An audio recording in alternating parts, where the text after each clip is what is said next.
The Green Meadow by H.P. Lovecraft and Winifred V. Jackson.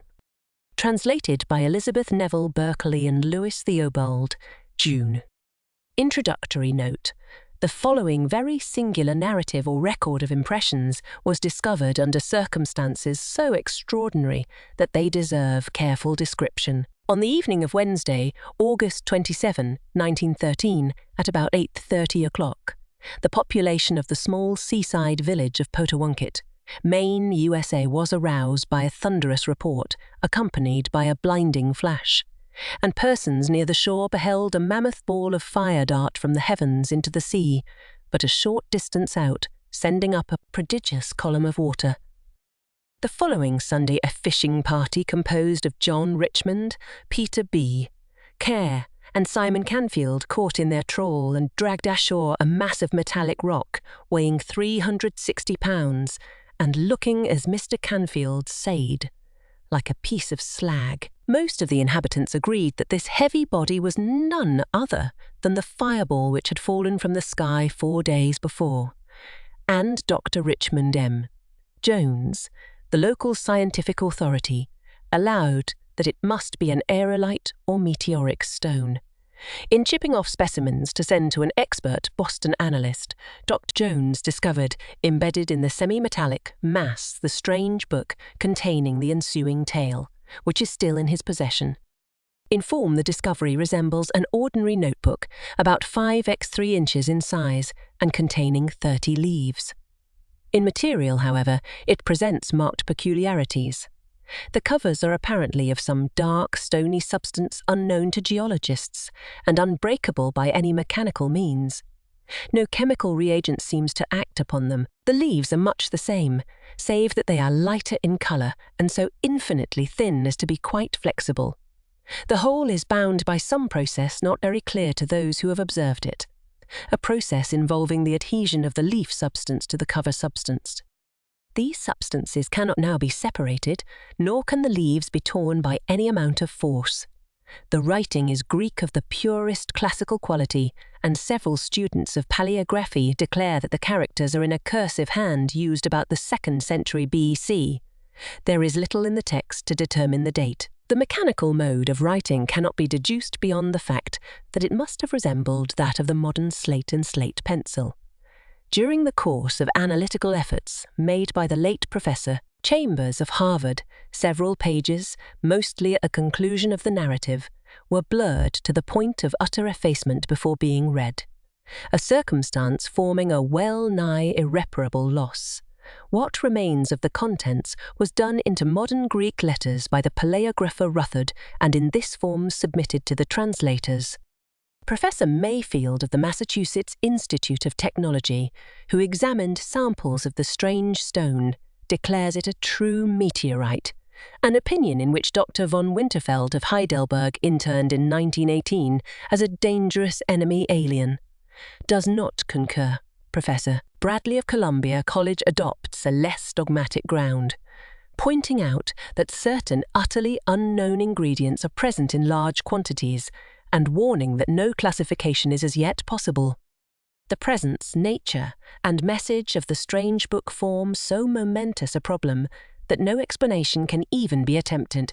The text, as far as preserved, is here rendered as literally as our language permits, in the hope that some reader may eventually hit upon an interpretation and solve one of the greatest scientific mysteries of recent years. Eteris Aiken EBLT. John. The story. It was a narrow place, and I was alone. On one side, beyond a margin of vivid waving green, was the sea, blue, bright and billowy, and sending up vaporous exhalations which intoxicated me. So profuse, indeed, were these exhalations that they gave me an odd impression of a coalescence of sea and sky, for the heavens were likewise bright and blue. On the other side was the forest, ancient almost as the sea itself, and stretching infinitely inland. It was very dark, for the trees were grotesquely huge and luxuriant, and incredibly numerous. Their giant trunks were of a horrible green, which blended weirdly with the narrow green tract whereon I stood. At some distance away, on either side of me, the strange forest extended down to the water's edge, obliterating the shoreline and completely hemming in the narrow tract. Some of the trees, I observed, stood in the water itself, as though impatient of any barrier to their progress. I saw no living thing, nor sign that any living thing, save myself, had ever existed. The sea and the sky and the wood encircled me and reached off into regions beyond my imagination. Nor was there any sound save of the wind-tossed wood and of the sea. As I stood in this silent place, I suddenly commenced to tremble. For though I knew not how I came there, and could scarce remember what my name and rank had been, I felt that I should go mad if I could understand what lurked about me. I recalled things I had learned, things I had dreamed, things I had imagined and yearned for in some other distant life. I thought of long nights when I had gazed up at the stars of heaven and cursed the gods that my free soul could not traverse the vast abysses which were inaccessible to my body. I conjured up ancient blasphemies and terrible delvings into the papyri of Democritus. But as memories appeared, I shuddered in deeper fear, for I knew that I was alone, horribly alone, yet close to sentient impulses of vast, vague kind, which I prayed never to comprehend nor encounter. In the voice of the swaying green branches I fancied I could detect a kind of malignant hatred and demoniac triumph. Sometimes they struck me as being in horrible colloquy with ghastly and unthinkable things which the scaly green bodies of the trees half hid from sight but not from consciousness. The most oppressive of my sensations was a sinister feeling of alienage. Though I saw about me objects which I could name, trees, grass, sea, and sky, I felt that their relation to me was not the same as that of the trees, grass, sea, and sky I knew in another and dimly remembered life. The nature of the difference I could not tell, yet I shook in stark fright as it impressed itself upon me. And then, in a spot where I had before discerned nothing but the misty sea, I beheld the green meadow, separated from me by a vast expanse of blue rippling water with sun-tipped wavelets, yet strangely near. Often I would peep fearfully over my right shoulder at the trees, but I preferred to look at the green meadow, which affected me oddly. It was while my eyes were fixed upon this singular tract that I first felt the ground in motion beneath me, beginning with a kind of throbbing agitation which held a fiendish suggestion of conscious action. The bit of bank on which I stood detached itself from the grassy shore and commenced to float away, borne slowly onward as if by some current of resistless force. I did not move, astonished and startled as I was by the unprecedented phenomenon, but stood rigidly still until a wide lane of water yawned betwixt me and the land of trees. Then I sat down in a sort of daze, and again looked at the sun-tipped water and the green meadow. Behind me, the trees and the things they may have been hiding seemed to radiate infinite menace. This I knew without turning to view them, for as I grew more used to the scene I became less and less dependent upon the five senses that once had been my sole reliance. I knew the green, scaly forest hated me, yet now I was safe from it, for my bit of bank had drifted far from the shore. But though one peril was past, another loomed up before me. Pieces of earth were constantly crumbling from the floating isle which held me, so that death could not be far distant in any event. Yet even then I seemed to sense that death would be death to me no more, for I turned again to watch the green meadow, imbued with a curious feeling of security in strange contrast to my general horror. Then it was that I heard, at a distance immeasurable, the sound of falling water, not that of any trivial cascade such as I had known, but that which might be heard in the far Scythian lands if all the Mediterranean were poured down an unfathomable abyss. It was toward this sound that my shrinking island was drifting, yet I was content. Far in the rear were happening weird and terrible things which I turned to view, yet shivered to behold, for in the sky dark vaporous forms hovered fantastically, brooding over trees and seeming to answer the challenge of the waving green branches. Then a thick mist arose from the sea to join the sky forms, and the shore was erased from my sight. Though the sun, what sun I knew not, shone brightly on the water around me.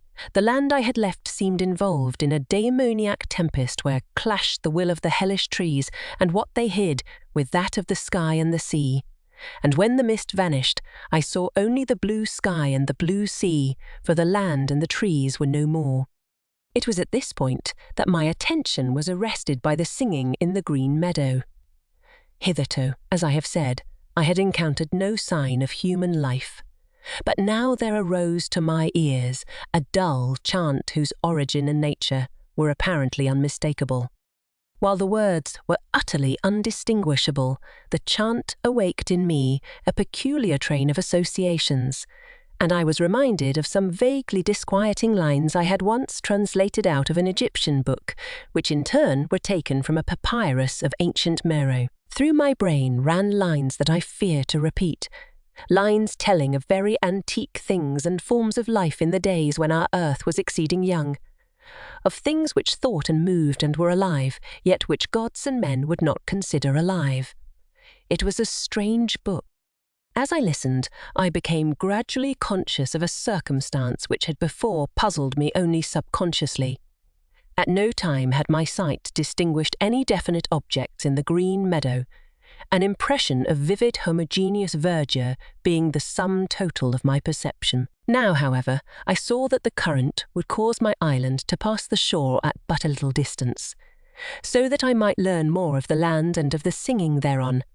My curiosity to behold the singers had mounted high, though it was mingled with apprehension. Bits of sod continued to break away from the tiny tract which carried me, but I heeded not their loss. For I felt that I was not to die with the body or appearance of a body which I seemed to possess, that everything about me, even life and death, was illusory, that I had overleaped the bounds of mortality and corporeal entity, becoming a free, detached thing, impressed me as almost certain. Of my location I knew nothing, save that I felt I could not be on the Earth planet once so familiar to me. My sensations, apart from a kind of haunting terror, were those of a traveller just embarked upon an unending voyage of discovery. For a moment I thought of the lands and persons I had left behind, and of strange ways whereby I might some day tell them of my adventurings, even though I might never return. I had now floated very near the green meadow, so that the voices were clear and distinct. But though I knew many languages, I could not quite interpret the words of the chanting. Familiar they indeed were, as I had subtly felt when at a greater distance, but beyond a sensation of vague and awesome remembrance I could make nothing of them. A most extraordinary quality in the voices, a quality which I cannot describe, at once frightened and fascinated me.